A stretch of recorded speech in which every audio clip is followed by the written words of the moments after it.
मैंने कहा कि चौमुखा दिया और चार उसकी ज्योति चारों दिशाओं में कीजिए, पूरब, पश्चिम, उत्तर और दक्षिण। पूरब की जो ज्योत है वो माँ लक्ष्मी के नाम से है, घोर गरीबी का नाश कर देगी। दुर्गा जी के नाम से दुर्गति का नाश कर देगी। पश्चिम की जो ज्योत है वो भगवान गणेश जी के नाम की है, वो बुद्धि देने वाले होंगे। दक्षिण की तरफ जो ज्योत जलेगी वो पितरों के नाम की है, जिससे अकाल मृत्यु नहीं होगी। और उत्तर की जो ज्योत है वो भगवान महादेव के नाम की है, जिससे आयुष बढ़ेगा, उम्र बढ़ेगी। चौमुखा दिया जलाने की प्रमुख विशेषता यही है। पूरी रात भर जागना, नीचे गेहूं रखकर उसके ऊपर सकोरा रखना। सकोरा जानते हैं? हाँ, मिट्टी का सरैया भी बोलते हैं उसको। पहले उसको पानी में भिगोना और उसके तत्पश्चात लंबी वाली, फूल वाली नहीं, ऐसे जो ऐसी बत्ती टाइप की बनती है, और वो वाली बाती बनाना और पूरी रात भर इसको जलने देना। वहीं बगल में कुछ अपना दरी बरी बिछा लेना और वहीं लेट जाना। कल की बात बता रहा हूँ मैं। और पूरा का पूरा ध्यान उस ज्योत के ऊपर रहे, ज्योत बुझे नहीं। ज्योत के ऊपर कहीं फूल वूल, वैसे लंबी ज्योत के ऊपर फूल आता नहीं है, उसमें थोड़ा घी तेल तो ज़्यादा लगेगा, लेकिन उसका प्रभाव बहुत ज़्यादा है। फिर भी एक कटोरी में अलग से बत्ती रख लीजिए।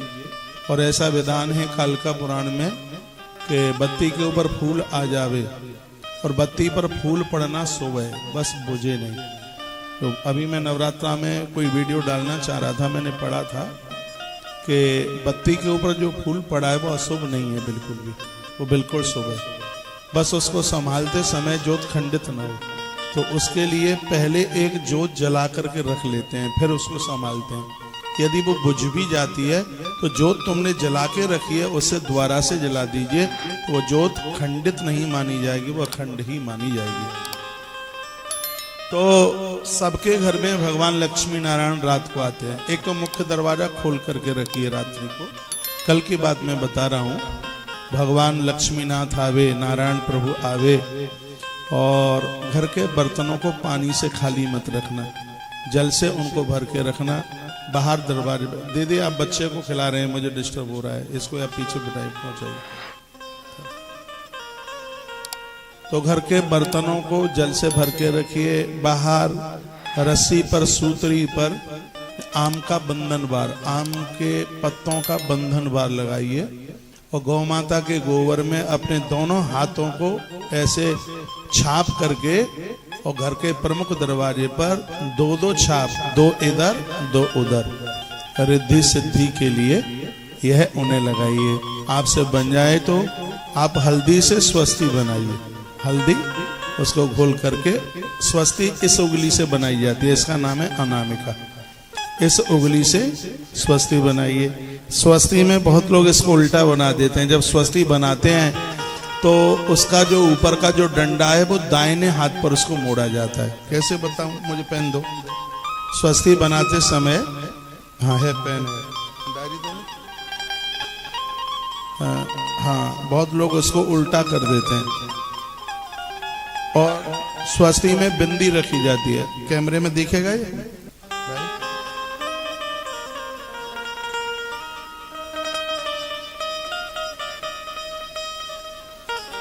स्वस्ति ऐसे बनती है, यूं, यानी ऊपर का डंडा दाहिने हाथ पर मोड़ेंगे। बहुत लोग बाएं हाथ पर मोड़ देते हैं, उसको आप दाहिने हाथ पर मोड़िए। और लाल रंग की रोली की उसमें अंदर टिपकी रखिए। हल्दी, पूरी पूजा में 5 दिन हल्दी का आप जरूर प्रयोग कीजिएगा। भाई दूज में भाई को भी जब माथे पर उसके भाल पर तिलक किया जाता है तो उसमें रोली और हल्दी, दही और गंगा जल, ये चीजें होती हैं, उसको मिला करके भाल के ऊपर, फिर ऊपर से उसमें चावल लगाया जाता है। नया वाहन, नई गाड़ी आप खरीदते हैं तो उसका भी हल्दी से ही पूजन होता है। गोवर्धन की पूजा तो हल्दी के बिना ही पूरी नहीं होती है। पहले पुरुष लोग पूजा कर लेते हैं, उसके बाद में माताएं हल्दी से पूजा करती हैं। और दिवाली के समय पर यदि आप रजत चांदी पूजते हैं तो वो बहुत ज़्यादा विशेष है, और यह पूजन माताओं के द्वारा होना चाहिए। बहुत जगह कहते हैं कि लक्ष्मी, वो तो नारी ही तो खुद में ही लक्ष्मी है, वो काय की पूजा करेगी। नहीं, माताओं को जरूर पूजन करना चाहिए। मैं पूरे देश की माताओं को कहूँगा, ये कार्यक्रम पौने 200 देशों में जा रहा है। मेरा आग्रह पूर्वक निवेदन है कि आप इन दिवाली के दिनों में रूठिए मत, आप झगड़िए मत, बिल्कुल कलह मत करना। आप प्रसन्न हैं तो ही दिवाली बढ़िया मुहूर्त में है। ठीक तब है जब आप प्रसन्न हैं।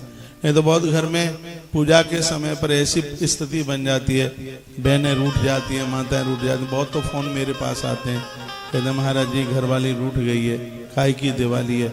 ऐसा बिल्कुल मत कीजिए। आपकी प्रसन्नता से ही घर में उत्कर्ष है, आपकी खुशी से ही घर में बरकत है। जिस घर में स्त्रियां रूठती हैं, यदि उस घर में कोई मौत भी हो जाए तो आश्चर्य मत मानना। माता कैकेयी रूठी, अयोध्या अनाथ हो गई। आपका मुस्कुराना ही अच्छा है, आपका प्रसन्न होना ही बहुत ज्यादा अच्छा है।